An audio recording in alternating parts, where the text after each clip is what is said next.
கிறிஸ்துவில் அன்பானவர்களே, இயேசு கிறிஸ்துவின் நாமத்தில் நான் உங்களை வாழ்த்துகிறேன். மனவேதனையோட மன கஷ்டத்தோட நமக்கு எதுவுமே வாய்க்கலையே அப்படின்னு துக்கத்தோடு இருக்கிற உங்களுக்கு நான் இன்றைக்கி ஒரு விஷயம் சொல்கிறேன். நான் சொல்லலை, இம்மானுவேலர் உங்களுக்கு சொல்கிறார். கர்த்தருடைய நாமத்தினால இந்த வார்த்தைகள் உங்களுக்கு சொல்லப்படுகிறது ஒவ்வொரு நாளும். ஏன் அப்படின்னா, அனுதினமும் நாம் ஒரு உணவு சாப்பிடணும். அப்படி ஒரு உணவாகத்தான் இந்த வார்த்தைகள் உங்களுக்கு வருகிறது என்று நான் விசுவாசிக்கிறேன். அன்பானவர்களே, கஷ்டம், துக்கம், வேதனை, தொழிலில் தோல்வி, நஷ்டம், இப்படியெல்லாம் இருக்கிறீங்களா? உங்களுக்கு கர்த்தர் ஒரு வார்த்தை சொல்கிறார். என்னென்னா, உபாகமம் 28 8வது வசனம், கர்த்தர் உன் களஞ்சியங்களிலும் நீ கையிடும் எல்லா வேலையிலும் உனக்கு ஆசீர்வாதம் கட்டளையிடுவார். நீ கையிடும் எல்லா வேலையிலும் உனக்கு ஆசீர்வாதம் கர்த்தர் கட்டளையிடுவார். உன் தேவனாகிய கர்த்தர் உனக்கு கொடுக்கும் தேசத்தில் நீ ஆசீர்வாதமாக இருப்பாய். இதில் நம்முடைய பிரச்சனைக்குரிய ஒரு வார்த்தை, அதாவது எதனால் நம்ம கஷ்டத்தில் இருக்கிறோம் அப்படிங்கிற ஒரு நிலையை தான் நான் உங்களுக்கு சொல்கிறேன். என்னன்னு கேட்டிங்கன்னா, நீ கையிடும் எல்லா வேலையிலும் உனக்கு ஆசீர்வாதம் கட்டளையிடுவார் அப்படின்னு சொல்லி இந்த வசனம் சொல்லு. இப்போ நம்ம என்ன நினைக்கிறோம் அப்படின்னா, நம்ம ஒரு வேலையை செய்கிறோன்னு வச்சுங்களேன், அந்த வேலையில் முழு முயற்சியோடு செய்யணும். ஆண்டவரை தேடும்போது கூட முழு ஆத்மாவோடும் முழு இருதயத்தோடும் முழு நம்பிக்கையோடும் தேட சொல்கிறார். அப்போ ஆசீர்வாதம் நமக்கு எப்போ வரும் அப்படின்னா, ஒரு வேலையை நம்ம செய்கிறப்போ அதை முழு திருப்தியோடு செய்யணும், முழு ஈடுபாடோடு செய்யணும். சில பேர் இந்த ரோட்டில் ஒருத்தரை பார்த்தேன். அவர் என்ன பண்ணார்னா, திரைப்பட பாடல்களை ஒரு ரேடியோவில் பதிவு பண்ணிவிட்டு ஒரு சின்ன தள்ளு வண்டி மாதிரி வச்சுக்கிட்டு அவர் குச்சியில் குத்தி அப்படியே வீதி வீதியாக போகிறாரு அந்த பாட்டை போட்டுக்கிட்டேன். அப்புறம் எங்கேயாவது ஒரு டீ கடை பக்கம் நின்று அந்த எல்லாம் பாடுறாங்க, பாடுது. அங்கே இருக்கிறவங்களாம் 5 ரூபா 10 ரூபா அப்படி கொடுத்துட்டு போகிறாங்க. அவருக்கு பிச்சை எடுக்கிறார். அப்போ நான் கேட்டேன், பிச்சை எடுக்கிறீங்களா அப்படின்னு கேட்டேன். நான் பிச்சை எடுக்கலை, இந்த பாட்டுக்கு தான் அவங்க காசு கொடுக்குறாங்கன்னார். என்னையா சொல்கிறீங்கண்ணா? பிச்சை எடுக்கிற மாதிரி இருந்தால் நான் இறங்கி என்ன பண்ணியிருப்பேன், எனக்கு 5 ரூபா கொடுங்க 10 ரூபா கொடுங்கன்னு கேட்டிருப்பேன். நான் இப்போ இந்த கடையில் உட்காந்துருக்கிறவங்களாம் ஒரு பாட்டு கேட்கணுங்கிறதுக்காக நான் இந்த பாட்டை போட்டு இங்கே உட்காந்துருக்கிறேன். இப்போ அவங்க எனக்கு காசு கொடுத்துட்டு போகிறாங்க அப்படிங்கிற மாதிரி சொன்னார். எனக்கு அவர் சொன்ன விஷயம் ஒரு வித்தியாசமாக தெரிஞ்சது. ஏன்னா அவர் செய்கிற அந்த வேலையில் எவ்வளோ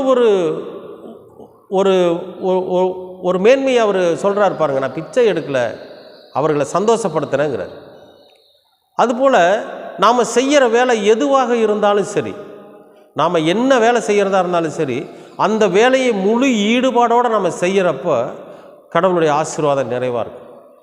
சில பேருக்கு சலுப்பாகவே இருக்கும். என்னடா காலையில் எழுந்திரிச்சுன்னா இந்த வேலையில் நமக்கு எந்த வருமானம் இல்லை, எந்த லாபம் இல்லை, குறைஞ்ச லாபம் தான் கிடைக்கிது, குறைஞ்ச கூலி தான் கிடைக்கிது அப்படின்னு நாம் ஒவ்வொரு நாள் என்ன பண்ணுறோம், அந்த வேலையை குறித்து நொந்துக்கிட்டு நம்ம வேலை செய்கிறப்போ நிச்சயமாகவே அந்த ஆசீர்வாதம் நமக்கு கிடைக்காது. அப்போ நம்ம எந்த வேலை செய்கிறதா இருந்தாலும் சரி, நமக்கு நிர்ணயிக்கப்பட்டிருக்கிற, நாம் தேர்ந்தெடுத்திருக்கிற, நாம் செய்யணும்னு நம்ம எதில் நம்மளை ஈடுபடுத்தி இருக்கிறோமோ அந்த வேலையை முழு மனதோட முழு முயற்சியோட முழு சந்தோஷத்தோடு செய்யணும்.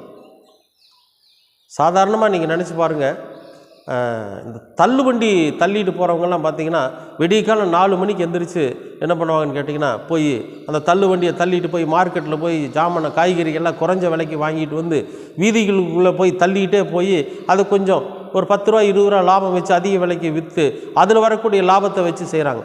ஆனால் அவங்க போகலைன்னா அவங்களுக்கு கிடையாது. அவங்க விடியற்கால நேரத்தில் எந்திரிச்சு போவாங்க. ஏன்னா அப்போ தான் அவங்க வேலையில் ஜெயிக்க முடியும்.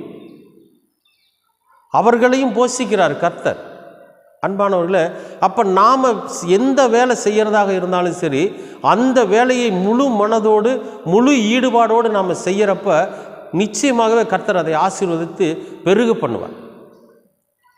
அன்பானவர்களே, நம்ம செய்கிற வேலையில் லாபம் இல்லை, நம்ம செய்கிற வேலையில் சரியான கூலி கிடைக்கலன்னு நீங்கள் வருத்தப்படாதீங்க. ஆண்டவர் சொல்கிறாரு, நீ கையிட்டு செய்கிற எல்லா வேலையையும் நான் ஆசீர்வதிப்பேன். நீ செய்ய, நான் ஆசீர்வாதம் கொடுக்குறேன்.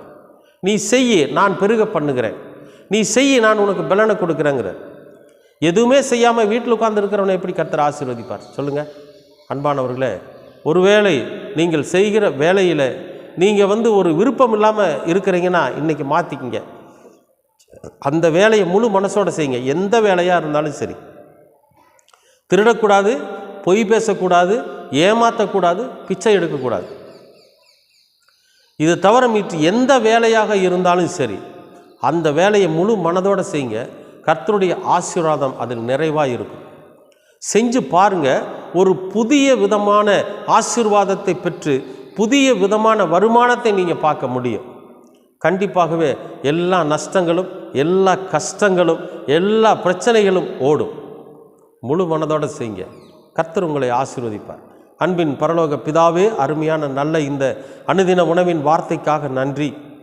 நாங்கள் செய்கிற எந்த வேலையிலும் நாங்கள் ஏனோ தானோ என்றோ அல்லது அசால்ட்டாகவோ நாங்கள் அந்த வேலையை செய்யாமல் முழு மனதோடு, முழு ஆத்மாவோடு, முழு நம்பிக்கையோடு, முழு பலத்தோடு, முழு ஈடுபாடோடு நாங்கள் செய்கிறோம். ஆண்டவரே, நீர் எங்களுக்கு ஆசீர்வதித்து அதை பெருக பண்ணும்.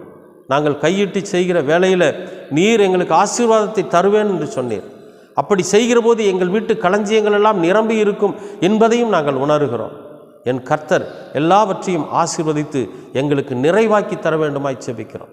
கிருபை சூழ்ந்து கொள்ளட்டும். இரட்சகராம் இயேசு கிறிஸ்துவின் வழியாய் கேட்கிறோம் நல்ல பிதாவே. ஆமேன், ஆமேன்.